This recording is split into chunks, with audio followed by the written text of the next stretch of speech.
Shalom. Renungan kali ini berjudul Mendengar Suara Allah. Bagian pertama. Oleh Evangelis Lokamanya Prawiro. Kita akan berbicara mengenai bagaimana mendengar suara Allah. Kita akan belajar cara-cara praktis agar kita bisa mendengar suara Allah dengan jelas dan langsung diterapkan saat ini juga, sementara kita belajar kebenaran-kebenaran Allah. Ini adalah jenis pelajaran yang dalam sekali. Banyak orang bertanya-tanya bagaimana mereka bisa mendengar suara Allah. Ada yang mengatakan, agar bisa mendengar suara Allah, kita harus berdoa secara khusyuk. Kita harus mengetahui banyak hal mengenai ini dan itu. Namun ketika mereka mulai mencobanya, mereka tidak dapat menerapkannya. Seorang guru yang baik mengajar sesuatu yang rumit menjadi kebenaran yang sederhana. Sering yang terjadi sebaliknya. Banyak guru membuat rumit apa yang mereka ajarkan, sehingga para murid tidak tahu apa yang harus mereka lakukan sesudahnya. Mereka mengatakan, mereka mengerti apa yang guru mereka katakan, tetapi mereka tidak tahu bagaimana menerapkannya. Kita akan belajar cara-cara praktis yang dapat langsung diterapkan. Dengan mengaplikasikan firman Tuhan, kita akan mempraktikkan bagaimana mendengar suara Allah dengan jelas. Karena itu adalah inti kehidupan Kristen. Kita tahu firman Tuhan, kita tahu membenci sesama berdosa, kita tahu membunuh orang berdosa, kita tahu mencuri dan berbohong berdosa. Kita semua tahu tentang dosa, tetapi kita tidak bisa menemukan pasal-pasal dalam Alkitab yang menunjukkan apakah pekerjaan kita yang Allah kehendaki, apakah anak-anak kita bersekolah sesuai dengan kehendak Allah. Semua petunjuk Allah ada dalam pasal dan ayat kitab suci yang Allah berikan kepada kita. Suara Roh Kudus berbicara setiap hari kepada kita agar kita mengerti dengan jelas kehendak Allah. Kita melihat panggilan Allah. Suatu tujuan besar yang kita tahu bahwa suatu hari kita akan berada di sana. Kita tahu apa yang Allah taruh dalam hidup kita. Kita dapat melihat di mana diri kita akan berada dalam beberapa tahun lagi. Kita hanya tidak tahu dari mana kita harus mulai saat ini untuk mencapai tujuan itu, baik dalam kekristenan kita, dalam pelayanan kita, dalam bisnis kita, dalam keluarga kita, dalam hubungan kita. Kita tahu setiap aspek hidup kita. Hanya saja dikatakan dalam Yakobus 1 ayat 6-8, hendaklah ia memintanya dalam iman, dan sama sekali jangan bimbang. Sebab orang yang bimbang sama dengan gelombang laut yang diombang-ambingkan kian kemari oleh angin. Orang yang demikian janganlah mengira bahwa ia akan menerima sesuatu dari Tuhan. Sebab orang yang mendua hati tidak akan tenang dalam hidupnya. Ketika kita melihat tujuan hidup kita, panggilan Allah bagi hidup kita, kita bertanya-tanya bagaimana kita bisa sampai ke sana. Kita hanya berpikir yang besar-besar tanpa melihat langkah-langkah kecil yang harus kita lalui. Syarat untuk sampai pada tujuan kita hanya dengan taat setiap hari kepada Allah. Taat menyediakan waktu untuk mendengar suara Allah. Taat setiap hari akan membawa kita lebih dekat pada panggilan kita. Taat setiap hari akan membawa kita lebih dekat pada tujuan kita dan tempat yang Allah sediakan bagi hidup sesuai rencana Allah. Setiap hari akan menjadi lebih mudah atau lebih rumit. Setiap hari kita hidup dalam damai sejahtera atau kebingungan, kekacauan. Setiap hari kita melihat gambar yang jelas atau gambar berawan. Semua tergantung pada ketaatan kita. Kita sering bertanya, Allah, apa rencanamu dan bagaimana kita dapat mengetahuinya? Suara Allah tidak diperuntukkan bagi orang-orang super spiritual. tidak diperuntukkan hanya bagi orang-orang yang bekerja dalam ladang penginjilan, tidak diperuntukkan hanya bagi pendeta dan pengkhotbah. Suara Allah bisa didengar oleh semua orang percaya. Bisa mendengar suara Allah bukan hak istimewa kita, melainkan tanggung jawab besar. Sebaliknya, adalah hak istimewa Allah berbicara kepada kita. Tanggung jawab kita adalah menyampaikan kabar baik kepada orang lain, karena berita dari Allah ada pada kita. Kita tidak bisa memberi sesuatu yang kita tidak miliki. Jika kita tidak menerima petunjuk dari Tuhan, kita juga tidak bisa memberi petunjuk kepada orang lain. Oleh karena itu, Paulus berkata, ikutilah Kristus. Bagaimana kita tahu kita mengikut suara Kristus? Ayat ini kunci yang penuh kuasa. Jika kita percaya apa yang Yesus katakan, akan mengubah kekristenan kita menjadi radikal. Mengubah semua aspek dalam hidup kita. Mungkin kita sedang frustrasi dengan hidup kita. Mungkin kita sedang frustrasi dengan keuangan kita. Mungkin kita sedang frustrasi dengan keadaan keluarga kita. Jika kita mempelajari kunci ini, akan mengubah kita sekarang juga. Segalanya akan bergeser dalam hidup kita. Kita akan berjalan dalam arah yang benar dan berbelok dari arah yang salah. Segala sesuatu yang kita lakukan sudah dirancang khusus menghasilkan buah-buah saat ini juga. Jadi buah-buah apa yang kita hasilkan dalam hidup kita, dalam hubungan kita, dalam keuangan kita, dalam bisnis kita, dalam rumah tangga kita, dan dalam keluarga kita. Hidup kita sudah dirancang dengan sempurna untuk menghasilkan buah-buah saat ini. Cukup mengerikan. Bagaimana kita hidup, bagaimana kita bertindak, bagaimana kita mendengar suara Allah dalam menentukan buah yang kita hasilkan saat ini juga dalam setiap bagian hidup kita. Allah berkata, orang yang mendua hati tidak stabil dalam hidupnya. Dia tidak stabil emosinya, tidak stabil dalam segala sesuatu dimanapun ia berada. Orang mendua hati tidak akan menerima sesuatu dari Tuhan. Kita harus konsisten. Yesus berkata dalam Yohanes 10 ayat 26-28, tetapi kamu tidak percaya, karena kamu tidak termasuk domba-dombaku. Domba-dombaku mendengar suaraku, dan aku mengenal mereka, dan mereka mengikut aku, dan aku memberikan hidup yang kekal kepada mereka, dan mereka pasti tidak akan binasa sampai selama-lamanya, dan seorang pun tidak akan merebut mereka dari tanganku. Itu suara Allah dalam hidup kita. Sering kita membuat keputusan-keputusan penting tanpa konsultasi kepada Allah. Tidak mendengar suara Allah akan menghambat hasil-hasil yang kita harapkan. Intinya, bukan hasil-hasilnya, melainkan ketaatan kita. Karena Yesus berkata, domba-dombaku mendengarkan suaraku. Kita memiliki kunci atas masa depan. Bapa kita yang sangat mengasihi kita tahu masa depan. Bapa kita yang sangat mengasihi kita tahu hasil-hasil dari keputusan-keputusan yang kita buat dan apa akibatnya. Ini kuasa Allah. Dia tahu keputusan-keputusan kita. Karena dia tahu keputusan-keputusan kita, dia bisa mengarahkan keputusan-keputusan itu. Suara Allah adalah GPS untuk kehidupan kita. Memberitahu keputusan-keputusan apa yang betul dan yang salah. Yesus mengatakan, domba-dombaku mendengarkan suaraku dan mengikut aku. Jadi siapa yang bisa mendengar suara Allah? Yesus berkata, domba-dombaku mendengarkan suaraku. Pertanyaan yang kita harus tanyakan, bukan apakah kita bisa mendengar suara Allah. Pertanyaan yang kita harus tanyakan adalah, apakah saya domba? Apakah saya miliknya?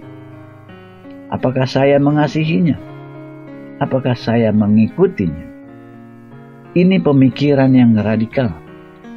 Ini pemikiran yang dapat mengubah hidup kita. Kita tidak perlu mencari-cari untuk mendengar suara Allah. Kita tidak perlu minta kepadanya untuk berbicara. Allah berbicara kepada kita langsung setiap saat. Kuncinya adalah menjadi domba miliknya. Jadi kuncinya bukan mencari Allah untuk berbicara kepada kita, karena setiap kata yang Allah katakan adalah kekal. Setiap kata yang Allah katakan berlaku dalam masa kini. Setiap janji yang Dia ucapkan berlaku kekal selama-lamanya di masa lalu, masa kini, dan masa depan. Setiap kata yang Dia ucapkan ada untuk kita. Bahkan janji Yesus, orang-orang diselamatkan dalam perjanjian lama karena Kristus. Ia memberitakan kabar keselamatan kepada orang-orang yang dipenjara sejak zaman Nuh. Orang-orang yang mengakui kebenaran diselamatkan olehnya. Jadi, janji masa depan Allah ada di masa sekarang. Ucapan Allah adalah kekal untuk kita peroleh sekarang. Kita perlu tahu apa yang Allah sampaikan untuk kita saat ini. Kuncinya bukan mendengar. Kuncinya mengenal. Roh kita mendengar firman Allah. Dalam 1 Korintus dikatakan bahwa roh Allah berkomunikasi dengan roh kita. Contohnya, baptisan Roh Kudus yang adalah bersatunya dua roh. Raja Daud menulis sementara dia memanggil Allah. Dasar hati kita memanggil dasar hati Allah.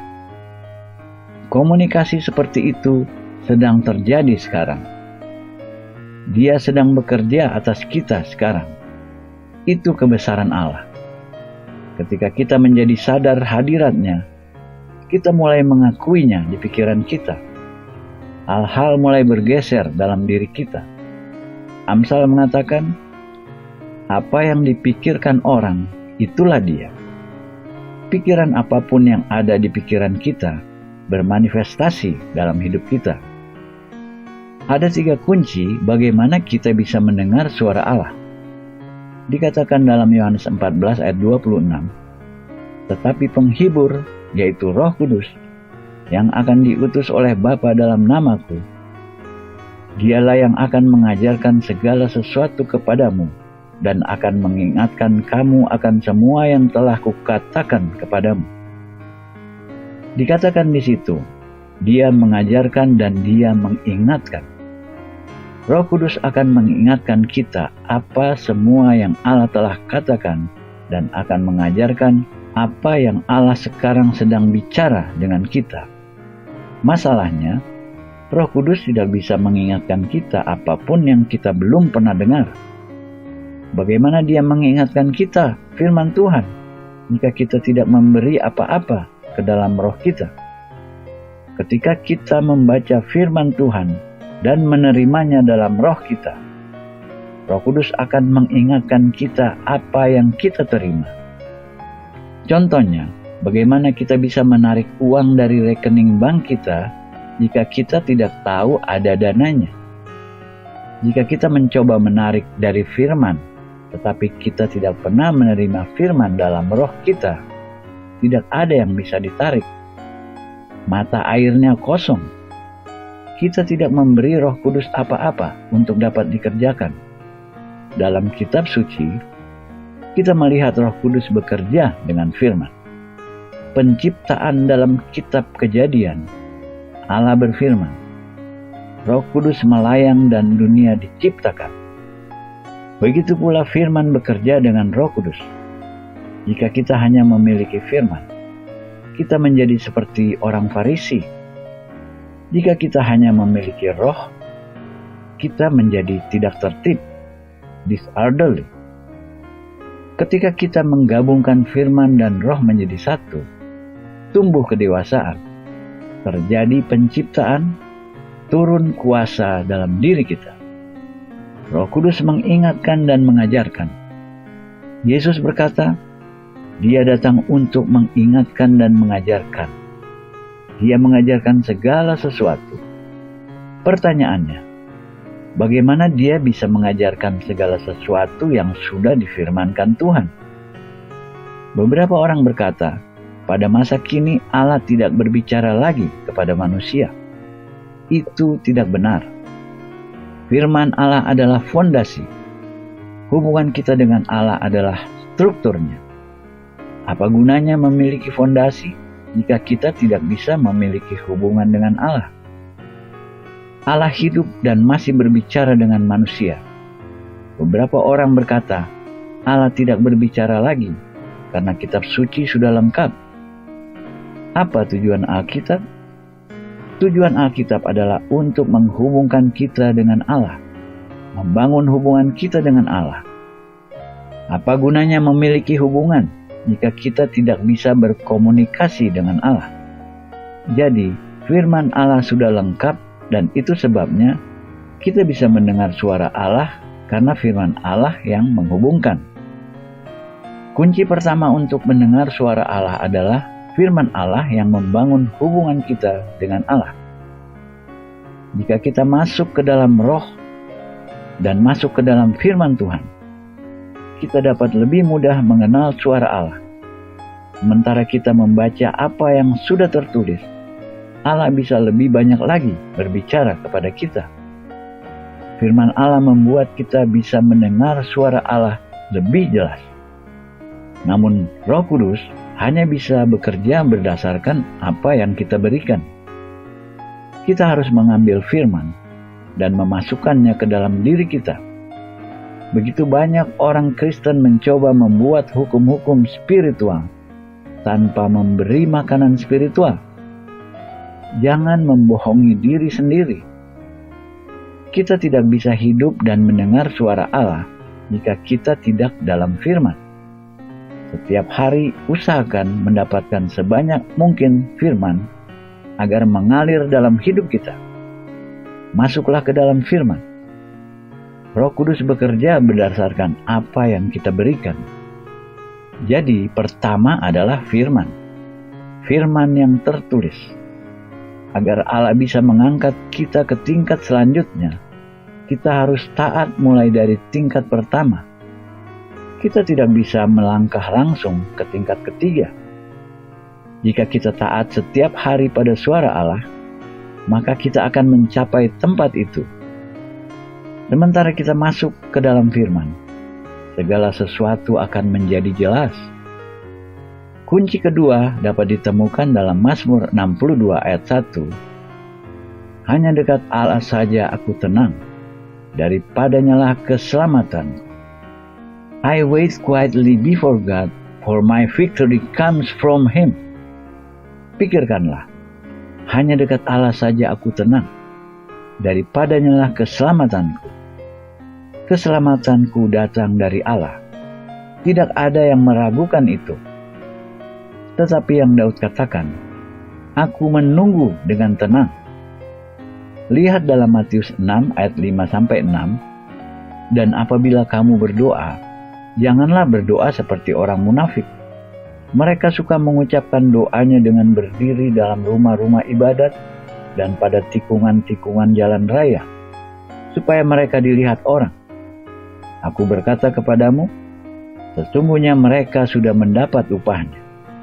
Tetapi jika engkau berdoa, masuklah ke dalam kamarmu, tutuplah pintu dan berdoalah kepada Bapamu yang ada di tempat tersembunyi. Maka Bapamu yang melihat yang tersembunyi akan membalasnya kepadamu. Ketika Yesus memisahkan diri dari kerumunan orang dan mencari tempat untuk berdoa, doa pribadi menghasilkan kuasa. Tidak ada demonstrasi kuasa di depan umum jika tidak ada doa pribadi. Ketika kita berdoa, Kitab Suci mengatakan, berdoalah di tempat tersembunyi dalam ketenangan.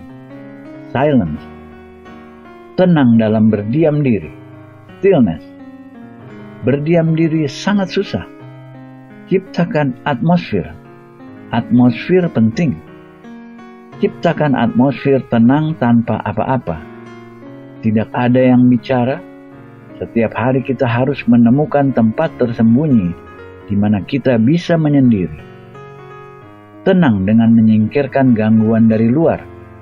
Berdiam diri adalah cara menenangkan jiwa. Berdiam diri, menyingkirkan diri sendiri, menyingkirkan kemarahan, menyingkirkan dendam, dan sikap tidak mau mengampuni orang lain. Berdiam diri adalah menyingkirkan gangguan emosional. Berdiam diri adalah pertempuran dalam pikiran kita ketika kita berdoa. Lebih banyak yang bisa kita capai tanpa membuang waktu dalam berdoa, daripada mengemis dengan menangis pada Allah untuk mendengar kita. Berharap Allah ada di sana dan mendengar. Setiap kali kita melakukan itu, tidak ada komunikasi dengan Allah, karena kita tidak percaya Dia mendengar. Tetapi berdiam diri, menenangkan kedagingan kita yang adalah keraguan, dan menumbuhkan iman. Iman percaya bahwa Allah mendengar. Iman percaya maksud Allah Bapa. Itu adalah iman. Kedagingan meragukan. Roh percaya. Jadi ketika kita berdoa, kedagingan itu tidak bisa diterapkan. Bagi Allah itu bukan komunikasi. Kita menumpahkan semua emosi kita dalam doa-doa. Kita menumpahkan semua air mata kita dalam doa-doa. Kita menumpahkan semua frustasi kita dalam doa-doa. Kita menumpahkan semua kemarahan kita dalam doa-doa. Kita mencoba menggerakkan Allah dengan emosi kita ketimbang iman kita. Kerasnya suara kita tidak ada pengaruhnya. Koneksi yang menentukan. Koneksi adalah iman. Karena ada koneksi, kita dapat menghampiri Allah dengan berani. Ketika Yesus berdoa kepada Bapa di surga, Ia tidak berkata, "Bapa, tolong aku." Karena Ia memiliki koneksi langsung dengan Bapa, dan Bapa menjawab. Berdoa secara pribadi menenangkan pikiran dan membuat diam pikiran. Damai sejahtera masuk ke dalam hati kita. Iman membawa damai sejahtera. Keraguan membawa kekhawatiran. Iman kunci untuk berdiam diri. Keraguan membawa kebingungan dan kekacauan. Jadi intinya, belajar mengenal suara Allah. Seperti dikisahkan dalam 1 Samuel 3 ayat 1-10. Samuel yang muda itu menjadi pelayan Tuhan di bawah pengawasan Eli. Pada masa itu, firman Tuhan jarang. Penglihatan pun tidak sering. Pada suatu hari, Eli, matanya mulai kabur dan tidak dapat melihat dengan baik, sedang berbaring di tempat tidurnya. Lampu rumah Allah belum lagi padam. Samuel telah tidur di dalam bait suci Tuhan, tempat tabut Allah. Lalu Tuhan memanggil, "Samuel, Samuel." Dan ia menjawab, "Ya Bapa." Lalu berlarilah ia kepada Eli serta katanya, "Ya Bapa, bukankah Bapa memanggil aku?" Tetapi Eli berkata, "Aku tidak memanggil, tidurlah kembali." Lalu pergilah ia tidur. Dan Tuhan memanggil Samuel sekali lagi. Samuel pun bangunlah, lalu pergi mendapatkan Eli serta berkata, "Ya Bapa, bukankah Bapa memanggil aku?" Tetapi Eli berkata, "Aku tidak memanggil anakku, tidurlah." Samuel belum mengenal Tuhan. Firman Tuhan belum pernah dinyatakan kepadanya. Dan Tuhan memanggil Samuel sekali lagi untuk ketiga kalinya. Ia pun bangunlah, lalu pergi mendapatkan Eli serta katanya, "Ya Bapa, bukankah Bapa memanggil aku?" Lalu mengertilah Eli bahwa Tuhanlah yang memanggil anak itu. Sebab itu berkatalah Eli kepada Samuel, "Pergilah tidur, dan apabila ia memanggil engkau, katakanlah, 'Berbicaralah, Tuhan, sebab hamba-Mu ini mendengar.' Maka pergilah Samuel dan tidurlah ia di tempat tidurnya. Lalu datanglah Tuhan, berdiri di sana dan memanggil seperti yang sudah-sudah, 'Samuel, Samuel.' Dan Samuel menjawab, 'Berbicaralah, sebab hamba-Mu ini mendengar.'" Kisah mengenai Samuel dalam Samuel 3 ayat 1-10 bukan mengenai mendengar, melainkan mengenal. Samuel sudah mendengar Allah. Ia hanya tidak mengenal suara Allah.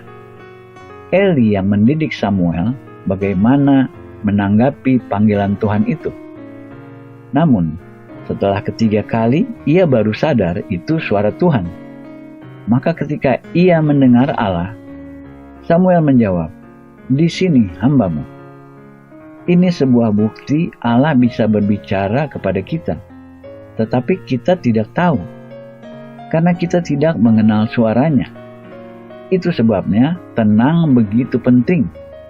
Itu sebabnya berdiam diri begitu penting. Kita terlalu sibuk dengan kehidupan kita. Mungkin setelah beberapa hari kita baru sadar suara Allah mencoba berbicara kepada kita. Sementara kita berdiam diri menenangkan kedagingan kita dengan iman. Kita perlu menyendiri tanpa seorang pun mendengar. Bangun atmosfernya. Hal-hal akan muncul.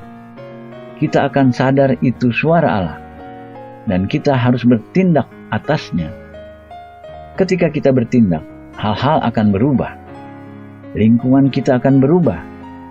Kita harus taat mengikuti suara Allah setiap hari. Kita akan makin dekat dengan Allah. Katakan pada Allah setiap pagi, "Pimpin saya hari ini." Roh Kudus, saya harus mendengar suara-Mu setiap hari. Mujizat-mujizat akan terus-menerus mengalir. Pintu-pintu akan terbuka. Kesempatan-kesempatan akan datang. Kita tinggal melangkah masuk. Jadi, tenang adalah kunci. Karena ada 3 suara yang selalu berbicara dalam hati kita. Pertama adalah sekuler, kedua iblis, dan ketiga Roh Kudus. Hanya 3 itu yang berbicara. Setiap hal yang kita dengar berasal dari sekuler, iblis, atau Roh Kudus. Sekuler adalah hal-hal yang duniawi, seperti materialisme, ajaran-ajaran dunia, pengaruh kebudayaan, kedagingan kita, dan sebagainya. Sedangkan iblis adalah kebohongan-kebohongan musuh. Roh Kudus adalah kebenaran firman Allah. Iblis selalu menentang firman Allah. Sedangkan sekuler selalu menentang kodrat alami Allah. Itu sebabnya sekuler sulit untuk dideteksi. Sekuler sering kelihatan seperti roh. Sekuler masuk ke dalam setiap aspek kehidupan kita. Banyak orang yang kembali kepada kehidupan lama yang tercela, bukan karena bergabung dalam sekte-sekte. Karena mereka terlalu sibuk dengan pekerjaannya atau keluarganya. Mereka kehilangan koneksi. Sekuler mempengaruhi lebih banyak orang percaya daripada iblis. Karena sekuler berkontradiksi dengan kodrat Allah. Itu lebih sulit untuk dideteksi. Mendengar suara Allah membuat kita lebih mengerti kodratnya. Jadi, iblis berlawanan langsung dengan firman. Sekuler berlawanan langsung dengan kodrat Allah. Namun, Roh Kudus bersekutu dengan firman dan kodrat Allah. Kita harus belajar membedakan keduanya. Ini penting. Jadi pertama, firman Allah. Kedua, tenang. Dalam tenang, kita bisa membedakan antara sekuler, iblis, dan Roh Kudus. Ketiga adalah taat. Taat membuat kita bisa mendengar suara Allah. Mazmur 37 ayat 23. Tuhan menetapkan langkah-langkah orang yang hidupnya berkenan kepadanya. Hal-hal yang tidak penting bagi kita, penting bagi Allah. Percayai Allah saja. Dia senang dengan hal-hal kecil dalam hidup kita. Dia peduli kita. Serahkan masalah kita padanya. Alkitab berkata, Tuhan mengarahkan langkah-langkah orang yang hidupnya berkenan kepadanya. Hiduplah dalam ketaatan. Dosa tidak menghalangi Allah berbicara. Dosa menghalangi kita bertobat. Dosa mengacaukan. Ketidaktaatan mengacaukan. Ketika Allah berbicara, menunda-nunda adalah bentuk ketidaktaatan. Kita ingin hidup dalam kehendak Allah yang sempurna. Yesus berkata, seorang pun tidak akan merebut mereka dari tanganku. Karena kita mendengar suara Allah, tempat yang paling aman adalah taat kepada Allah. Tempat paling aman untuk keluarga kita adalah taat kepada Allah. Di mana suara Allah berada, Dia suka setiap detail dari hidup kita. Semua hal berarti.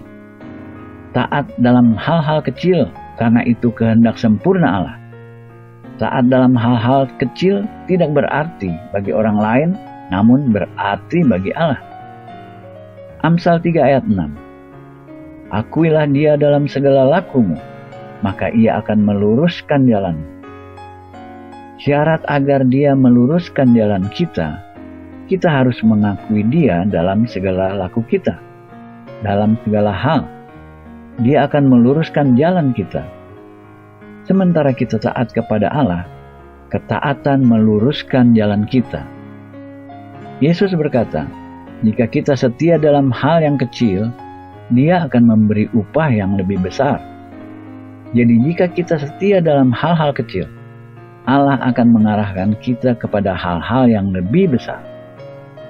Banyak diberi, banyak diminta. Itu sebabnya hak istimewa dan tanggung jawab besar mendengar suara Allah. Kemanapun kita pergi, terjadi mujizat. Tidak harus kesembuhan. Kemanapun kita pergi, sesuatu terjadi karena kehendak Allah. Hal-hal terjadi dalam kehidupan orang lain. Kita akan berbicara sesuatu yang kita tidak sadari dan mengubah hidup orang lain. Karena kita taat. Kita hanya hidup dalam ketaatan. Itu yang Yesus lakukan dalam Yohanes 5 ayat 19. Sebab apa yang dikerjakan Bapa, itu juga yang dikerjakan Anak. Dia refleksi cermin apa yang Allah perlihatkan.